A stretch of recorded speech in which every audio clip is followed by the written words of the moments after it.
लोहारगल। यहाँ पानी में गल गए थे पांडवों के अस्त्र शस्त्र, मिली थी परिजनों की हत्या के पाप से मुक्ति। राजस्थान के शेखावटी इलाके के झुंझुनू जिले से 70 किलोमीटर दूर अरावली पर्वत की घाटी में बसे उदयपुर वाटी कस्बे से करीब 10 किलोमीटर की दूरी पर स्थित है लोहारगल, जिसका अर्थ होता है जहां लोहा गल जाए। यह राजस्थान का पुष्कर के बाद दूसरा सबसे बद्धा तीर्थ है। इस तीर्थ का संबंध पांडवों, भगवान परशुराम, भगवान सूर्य और भगवान विष्णु से है। यहां गले थे पांडवों के हथियार। महाभारत का युद्ध समाप्त हो चुका था, लेकिन जीत के बाद भी पांडव अपने परिजनों की हत्या के पाप से चिंतित थे। लाखों लोगों के पाप का दर्द देख श्री कृष्ण ने उन्हें बताया कि जिस तीर्थ स्थल के तालाब में तुम्हारे हथियार पानी में गल जाएंगे, वहीं तुम्हारा मनोरथ पूर्ण होगा। घूमते घूमते पांडव लोहारगल आ पहुंचे तथा जैसे ही उन्होंने यहां के सूर्य कुंड में स्नान किया, उनके सारे हथियार गल गए।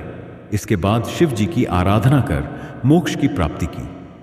उन्होंने इस स्थान की महिमा को समझ इसे तीर्थराज की उपाधि से विभूषित किया। यहां प्राचीन काल से निर्मित सूर्य मंदिर लोगों के आकर्षण का केंद्र बना हुआ है।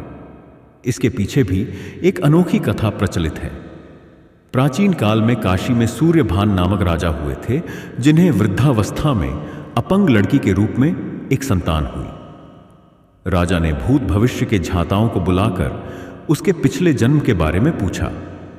तब विद्वानों ने बताया कि पूर्व के जन्म में वह लड़की मरकटी अर्थात बंदरियां थी, जो शिकारी के हाथों मारी गई थी।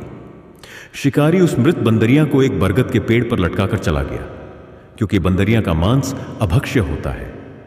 हवा और धूप के कारण वह सूखकर लोहारगल धाम के जलकुंड में गिर गई, किंतु उसका एक हाथ पेड़ पर रह गया। बाकी शरीर पवित्र जल में गिरने से वह कन्या के रूप में आपके यहां उत्पन्न हुई है।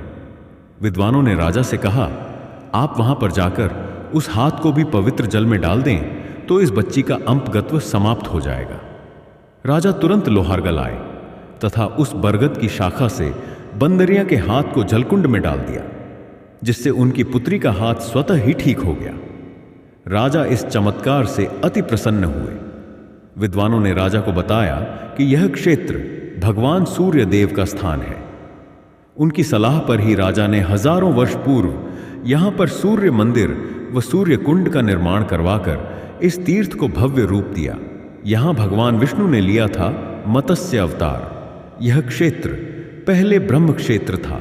माना जाता है कि यह वह स्थान है जहां भगवान विष्णु ने शंखासुर नामक दैत्य का संहार करने के लिए मत्स्य अवतार लिया था। शंखासुर का वध कर विष्णु ने वेदों को उसके चंगुल से छुड़ाया था। इसके बाद इस जगह का नाम ब्रह्म क्षेत्र रखा। परशुराम जी ने भी किया था। यहां प्रायश्चित विष्णु के छठें अंश अवतार भगवान परशुराम ने क्रोध में क्षत्रियों का संहार कर दिया था, लेकिन शांत होने पर उन्हें अपनी गलती का एहसास हुआ। तब उन्होंने यहां आकर पश्चाताप के लिए यज्ञ किया तथा पाप मुक्ति पाई थी। मालकेतु बाबा की 24 कोसी परिक्रमा यहां एक विशाल बावड़ी भी है, जिसका निर्माण महात्मा चेतन दास जी ने करवाया था। यह राजस्थान की बड़ी बावड़ियों में से एक है। पहाड़ी पर सूर्य मंदिर के साथ ही वनखंडी जी का मंदिर है। कुंड के पास ही प्राचीन शिव मंदिर, हनुमान मंदिर तथा पांडव गुफा स्थित है। इनके अलावा 400 सीढ़ियां चढ़ने पर मालकेतु जी के दर्शन किए जा सकते हैं। श्रावण मास में भक्तजन यहां के सूर्य कुंड से जल से भरकर कांवड़ उठाते हैं। यहां प्रतिवर्ष माघ मास की सप्तमी को सूर्य सप्तमी महोत्सव मनाया जाता है, जिसमें सूर्य नारायण की शोभा यात्रा के अलावा सत्संग प्रवचन के साथ विशाल भंडारे का आयोजन किया जाता है। भाद्रपद मास में श्री कृष्ण जन्माष्टमी से अमावस्या तक प्रत्येक वर्ष लोहारगल के पहाड़ों में हजारों लाखों नर नारी 24 कोस की पैदल परिक्रमा करते हैं, जो मालकेतु बाबा की 24 कोसी परिक्रमा के नाम से प्रसिद्ध है। पुराणों में परिक्रमा का महात्म्य अनंत फलदायी बताया है। अब यह परिक्रमा और ज्यादा प्रासंगिक है। हरा भरा वातावरण, औषधि गुणों से लबरेज पेड़ पौधों से आती शुद्ध ताजा हवा और ट्रैकिंग का आनंद यहां है। और फिर खुशहाली की कामना से अनुष्ठान तो है ही। अमावस्या के दिन सूर्य कुंड में पवित्र स्नान के साथ यह परिक्रमा विधिवत संपन्न होती है।